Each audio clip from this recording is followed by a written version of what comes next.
On va maintenant axer, si vous voulez bien, sur des témoignages, on peut dire en quelque sorte de pratique. Et là, je donne la parole à Guillaume Rousset de l'université Jean Moulin, qui, par rapport aux EHPAD en période de pandémie, a fait un travail et une réflexion. Sa question étant comment concilier liberté d'aller et venir et obligation de sécurité en EHPAD. Je vous rappelle que les EHPAD sont des établissements où on fait aller les personnes âgées pour plein de raisons dont on pourrait discuter. Merci beaucoup. Vous avez la parole, cher ami. Merci d'avoir accepté. Avec plaisir. Un grand merci à vous de me donner la parole. Est-ce que vous voyez mon PowerPoint? Ok, parfait. Un grand merci à vous, professeur Hervé. Un grand merci à chacun de me faire l'honneur de me solliciter à nouveau pour intervenir dans le cadre de l'IREP. Et de l'ensemble des éléments liés à la SFEM et à l'ensemble des acteurs qui me donnent le plaisir d'être réunis. Mais effectivement, je dois intervenir sur la difficile conciliation de deux droits opposés, de deux libertés opposées. D'un côté, la question de la liberté d'aller et de venir, et de l'autre, celle de l'obligation de sécurité dans le cadre spécifique des EHPAD et dans le contexte encore plus spécifique de la pandémie, en tout cas celle liée au Covid-19. Et je vais en réalité faire un focus spécifique sur le cas des sorties. Je vais vous expliquer pourquoi. Alors, bien évidemment, concilier liberté d'aller et de venir et obligation de sécurité est une question essentielle parce qu'il y a des enjeux juridiques, des enjeux éthiques, des enjeux humains, des enjeux organisationnels pour les professionnels et les établissements qui sont des enjeux fondamentaux. Pour autant, aussi essentielle qu'elle soit, cette question, elle est ancienne, bien évidemment, puisqu'on n'a pas attendu le contexte de la crise sanitaire pour se poser cette question. C'est un enjeu en réalité tout à fait récurrent qui se pose tant au sein de l'établissement qu'à l'extérieur de l'établissement, entre et à l'extérieur de l'établissement. Il y a des cas réguliers en contentieux, en jurisprudence, sur des problèmes de déambulation nocturne, par exemple, de résidents en EHPAD, où parfois la liberté d'aller et de venir du résident se confronte à la sécurité d'autres résidents, parfois justement avec le cas de résidents atteints de maladies neurodégénératives. Mais ce n'est pas tant de ce problème au sein de l'établissement dans un contexte classique que je vais vous parler. Je vais au contraire on va s'entretenir de la question de l'extérieur de l'établissement, en fait des sorties, par exemple aller dans la famille ou des sorties culturelles, sortie sociale, dans ce contexte de Covid-19 qui a renouvelé évidemment l'enjeu de manière particulièrement forte. Où finalement, on se pose la question de comment peut-on concilier d'un côté la protection de l'usager qui est fondamentale, mais de l'autre aussi son autonomie. Comment peut-on mêler la santé individuelle et la santé collective, la santé publique, la santé du corps social face à cette question de la liberté de mouvement. Et je souhaite faire ce focus sur liberté d'aller et de venir, obligation de sécurité dans les sorties de l'établissement, les sorties provisoires, pas les sorties définitives bien évidemment, puisque en fait c'est de cette question que le Conseil d'État s'est saisi par une ordonnance de référé qui a été rendue en mars 2021, qui a été un contentieux symboliquement très important sur ces questions. Alors, ce contentieux se fonde en réalité sur 3 recommandations et fiches qui ont été rédigées par le ministère en charge de la Santé, qui sont en date de janvier 2021, et qui incitaient, j'insiste sur le mot inciter, j'y reviendrai tout à l'heure, qui incitaient les directeurs d'établissement à limiter, voire à interdire les sorties des résidents à l'extérieur de la structure. Alors, c'était une recommandation qui s'appliquait à tous les établissements et services sociaux et médico-sociaux, mais aussi dans le secteur sanitaire aux unités de soins de longue durée. Mais en réalité, la médiatisation et le contentieux a uniquement porté sur les EHPAD. Je vous mets la phrase qui a été justement à l'origine du contentieux, qui consistait à dire que les sorties dans les familles et pour des activités extérieures sont suspendues temporairement jusqu'à nouvel ordre. Alors, sont suspendues, on incitait les directeurs à les suspendre, puisque le ministère n'a pas autorité, en tout cas par ce type de document, pour interdire en soi. Et face à ça, ça a suscité des réflexions très importantes, aussi importantes que les enjeux le sont. Les enjeux sont juridiques et éthiques, j'ai commencé à le dire, il y a des libertés fondamentales qu'il faut arbitrer, puisque l'article L311-3 du Code de l'action sociale et des familles, qui est applicable sur ce sujet, prévoit dans la même phrase justement la sécurité et la liberté d'aller et de venir, puisque ce sont deux droits des usagers qui sont contradictoires parfois. Comment fait-on pour les concilier? Et puis des enjeux humains et sociaux, forcément, puisque l'interdiction de sortie, sans parler même d'interdiction de visite, c'est-à-dire c'est dans l'autre sens, l'interdiction de sortie a été très mal vécue par certains résidents et leurs familles. Certains ont fait sur ce sujet, mais aussi plus globalement, certains des ouvrages, et notamment une personne qui est relativement médiatisée, Marie de Henzel, qui a parlé de l'adieu interdit. Alors là, c'était plus à la base sur l'impossibilité pour les familles d'aller voir les résidents, mais elle dénonçait aussi l'impossibilité pour les résidents de venir voir leur famille. Et je m'approprie une phrase, en la citant, d'un collectif de familles qui a détourné avec une grande malice la phrase de Sartre dans Huis clos, qui dit « Dans ce huis clos, l'enfer, ce n'est pas les autres, c'est l'absence des siens ». J'ai trouvé la formule intéressante pour résumer les enjeux humains et sociaux qui ont donc poussé certaines familles à former un recours devant le Conseil d'État, donc en référé, c'est-à-dire avec une urgence particulière. Le Conseil d'État procédant dans son analyse en plusieurs étapes. La première étape consiste à poser un rappel en disant, ce qui était évident mais qui nécessitait quand même d'être reprécisé, que la sécurité des résidents relevait de la responsabilité des établissements qui les accueillaient et que c'est d'abord le directeur de l'établissement qui est responsable de cette question, qui est responsable d'autoriser ou de ne pas autoriser des sorties et qui, dans le cas d'un contentieux, devra répondre potentiellement devant le juge, quel qu'il soit, des choix qu'il a pu faire et qu'il a demandé dont il a fait bénéficier ou pas d'ailleurs les résidents. Ensuite, le Conseil d'État continue avec une précaution en disant, il se trouve que les textes qui font l'objet d'un recours sont des recommandations ou des fiches. Ce qui est intéressant, c'est quelle est la valeur juridique de ces textes? Quelle est la juridicité? Quelle est la normativité de ces textes? Alors, le juge administratif a constaté qu'il faisait grief aux usagers, aux citoyens, donc on pouvait forcément les remettre en cause, mais pour autant, il est intéressant de voir que le juge administratif utilise des guillemets lorsqu'il parle de recommandation dans le texte de sa décision. Parce qu'une recommandation, qu'est-ce que c'est? Une recommandation, c'est un conseil.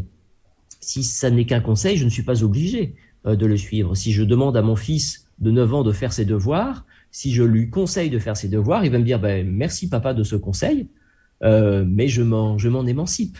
N'est-ce pas? Non, ça n'est pas un conseil que de faire ses devoirs, c'est une obligation de faire ses devoirs. Et bien là, une recommandation, on est dans le conseil, on est dans une valeur relative. Sauf qu'en pratique, on sait très bien, on le voit avec les recommandations de bonne pratique, ce qui est censé n'être qu'une recommandation a parfois une juridicité bien plus importante. Le juge ne se prononce pas sur ce sujet, mais on sent que la question est lancinante et qu'elle est implicitement traitée. Ça n'empêche pas en tout cas le juge de faire un constat en plusieurs étapes, qui consiste à dire qu'il est évident que cette interdiction de sortie constitue une atteinte à la liberté d'aller et de venir. Bon, ça, personne n'en a jamais douté. La seule question qui se pose, c'est est-ce que c'est une interdiction nécessaire, qui poursuit un objectif louable et qui met en œuvre des moyens proportionnés? Mais on est tous d'accord pour dire qu'empêcher les gens de sortir de l'EHPAD de manière provisoire, c'est une interdiction, c'est une atteinte à la liberté d'aller et de venir. Bon, mais il fallait le poser. Le constat continue. Le Conseil d'État nous dit qu'au moment où le contentieux est jugé, donc en mars 2021, il y a quand même une couverture vaccinale importante, qui n'est pas forcément celle de janvier, qui n'est pas forcément celle d'avant, où on a plus de 80% des résidents d'EHPAD et du SLD qui ont reçu au moins une dose de vaccin et 50% de ces résidents qui ont reçu 2 doses. Dans ce contexte, le Conseil d'État en fait une déduction. Il en déduit qu'en réalité, puisqu'on porte atteinte à la liberté d'aller et de venir en interdisant ces sorties, mais puisque la couverture vaccinale commence à être particulièrement importante pour ces personnes-là, il en déduit que l'interdiction, en réalité, est une mesure qui n'est pas nécessaire, enfin, qui n'est pas une mesure nécessaire, n'est pas une mesure adaptée et surtout n'est pas une mesure proportionnée par rapport à l'objectif de prévention et de diffusion du virus. En réalité, on est bien d'accord que l'objectif de prévention, il est là, mais le moyen mis en œuvre est démesuré par rapport à l'objectif à atteindre. Et il en déduit que cette interdiction est générale et absolue, et de ce fait, elle est illégale. Alors, comprenons bien ce qui a été dit par le Conseil d'État. Ça ne signifie pas pour autant que tout le monde peut pour autant sortir. Et ça ne laisse pas le champ libre de manière globale à toutes les sorties. Dire qu'on ne peut pas interdire de manière générale et absolue, ça ne veut pas dire qu'on peut autoriser de manière générale et absolue. Il faut trouver un équilibre. Et l'équilibre n'a pas été trouvé par le gouvernement. Le Conseil d'État le retoque sur ce sujet, comme sur d'autres d'ailleurs en matière de gestion de la crise sanitaire. Mais une fois qu'on a dit ça, on a tout dit, on n'a rien dit. Parce que maintenant que j'ai annulé l'interdiction, qu'est-ce que ça veut dire? Qu'est-ce que je peux faire? Je l'ai dit, ça ne signifie pas pour autant que je peux facilement autoriser toute sortie. Il faut dans ce cas-là trouver une autre recommandation pour remplacer la précédente qui a été annulée. Et là-dessus, je vais continuer et finir cette intervention sur l'élaboration laborieuse des nouvelles recommandations qui ont pris la suite de celle qui a été annulée. Il y a 4 étapes. Dans la première, qui est une recommandation du 6 mars, le gouvernement, le ministère en charge de la santé, nous dit « sortie autorisée seulement pour les résidents vaccinés ». Complètement vaccinés, avec des modalités très restrictives. A contrario, il nous dit que si vous n'êtes pas vacciné, vous subissez une interdiction totale et générale de sortie. Générant donc une différence de traitement. Je suis vacciné, je peux sortir, je ne suis pas vacciné, je ne peux pas sortir. Et en réalité, il faut se souvenir qu'en mars 2021, on est encore une période où on n'a pas le pass sanitaire. On est encore une période où le pass sanitaire pose un certain nombre de questions. Ça en pose toujours d'ailleurs, mais plus encore à ce moment-là. Et ça a généré donc une opposition forte en disant non, mais qu'est-ce que c'est que ce pass sanitaire qui ne dit pas son nom? Je suis vacciné, je peux sortir, je ne suis pas vacciné, je ne peux pas sortir. Bon, c'est une forme d'obligation vaccinale qui ne dit pas son nom, ou en tout cas, pour reprendre la phrase de Monterland, la liberté existe toujours, il suffit d'en payer le prix. La liberté de ne pas se vacciner existe toujours, mais j'en paye le prix parce que je ne verrai pas ma famille dans le cadre d'une sortie. Bon, donc une opposition forte a été générée par cette première étape, par cette première recommandation, qui a généré la deuxième étape, qui est une recommandation du 12 mars, 6 jours après la première recommandation. Alors je sais que nous avons des ministères agiles, réactifs et particulièrement véloces, mais tout de même, 6 jours pour faire une seconde recommandation, vous imaginez bien que ça a dû râler, pardon pour ce mot familier, pour qu'on soit si réactif dans l'ajustement de tir. Et là, revirement de situation, on estime qu'on va accorder les mêmes droits et libertés aux résidents d'EHPAD pour les sorties, quel que soit leur statut vaccinal et immunitaire. Vacciné, pas vacciné, vous pouvez. Alors, il y a des assouplissements qui sont appliqués pour les personnes vaccinées, mais qu'on étend aux personnes immunisées. Mais en tout cas, on incite quand même à prévoir des mesures de protection supplémentaires pour les personnes non vaccinées. C'est plus souple, mais pour autant, c'est quand même pas très simple. Alors, on passe à des modalités qui finalement montrent qu'on continue à dissocier les personnes vaccinées et immunisées d'un côté ou les personnes ni vaccinées ni immunisées de l'autre. Si je suis vacciné ou immunisé, je peux sortir. Aucun test ne sera exigé lors de mon retour dans l'établissement, bon, sauf si je suis cas contact et dans ce cas-là, il y aura un isolement. Bon. Mais c'est beaucoup plus strict pour les personnes qui ne sont pas vaccinées ou qui ne sont pas immunisées, puisque la sortie peut être autorisée.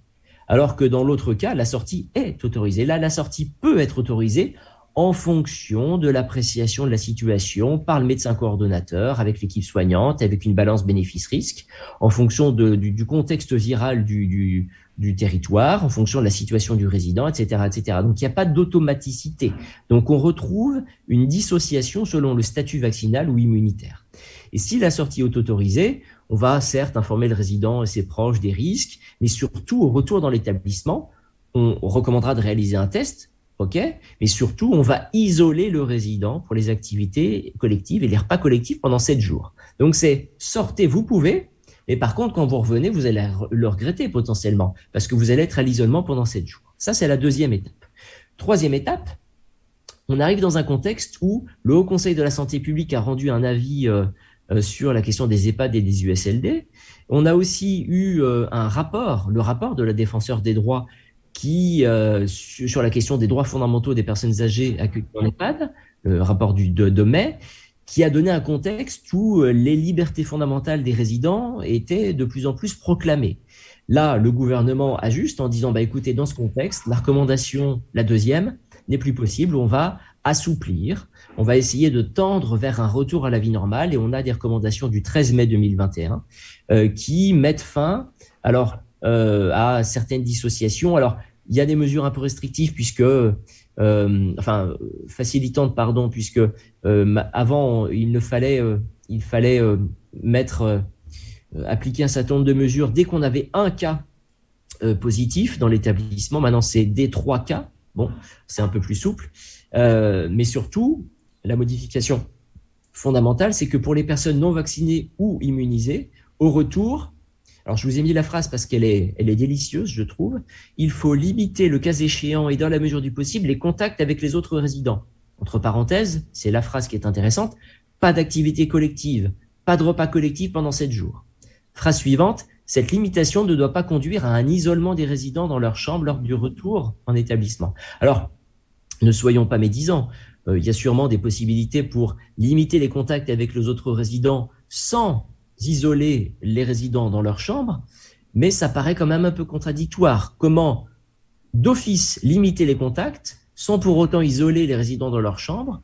Il y a peut-être des pièces, des tiers-lieux, j'utilise ce mot qui est utilisé de plus en plus pour d'autres sujets, des tiers-lieux, mais enfin, c'est pas compliqué, c'est pas simple, pardon, lapsus, et ça montre que le gouvernement n'est pas forcément très à l'aise sur que faire pour respecter les libertés de chacun, mais aussi les libertés collectives des résidents qui sont dans l'établissement et qui ne sont pas ceux qui sont sortis.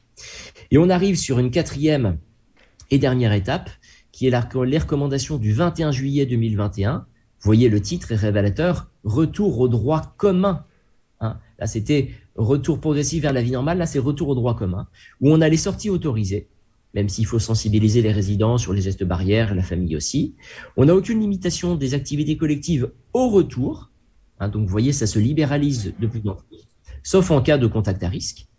On a quand même le maintien, avec une faute, des dépistages pour les résidents non vaccinés, mais ça, c'est pas forcément problématique. Et ils sont d'autant qu'ils sont proposés, ils ne sont pas imposés, même si parfois la manière de proposer est une manière d'imposer en réalité. Mais on a quand même une vigilance particulière si le résident a été exposé à une situation à risque. Et dans ce cas-là, on peut proposer, à nouveau, j'insiste sur le mot, aux résidents non vaccinés de ne pas participer aux activités collectives en cas de doute, avec des tests. Donc, vous voyez qu'on va décrescendo, on dessert la maille du filet petit à petit et on tend à libéraliser ou en tout cas à revenir à la normale de plus en plus. Et c'était une question donc suffisamment majeure, me semble-t-il, pour qu'il soit intéressant de voir ces étapes, pour voir que finalement c'est assez itératif, c'est chemin faisant, et que le gouvernement, comme d'autres, ont essayé de trouver la bonne mesure, mais que le gouvernement a eu du mal à trouver, sachant que de toute façon, il a été trop strict pour certains, il a été trop libéral pour d'autres. Il aurait fait blanc, on lui aurait demandé de faire noir. Il aurait fait noir, on lui aurait demandé de faire blanc. Je peine à croire que de toute façon, quel que soit le choix législatif ou réglementaire, je peine à croire que tout le monde en aurait été satisfait quoi qu'il arrive, montrant que finalement, l'élaboration de la norme, ça n'est vraiment jamais simple. Merci à vous pour votre attention. Merci beaucoup de cette présentation qui nous montre l'importance d'une réflexion éthique dans le droit administratif, j'ai l'impression. En tout cas, cette évaluation des différentes circulaires, recommandations et ensuite dispositions montre bien que la Covid-19 a totalement bouleversé, en quelque sorte, des attitudes administratives, et on voit comment elles ont été corrigées au fur et à mesure que la réflexion démocratique, républicaine agissait. En tout cas, merci beaucoup Guillaume. On va passer à un collègue que vous connaissez bien, qui est de Lyon aussi, Éric Martinand, de l'université Jean Moulin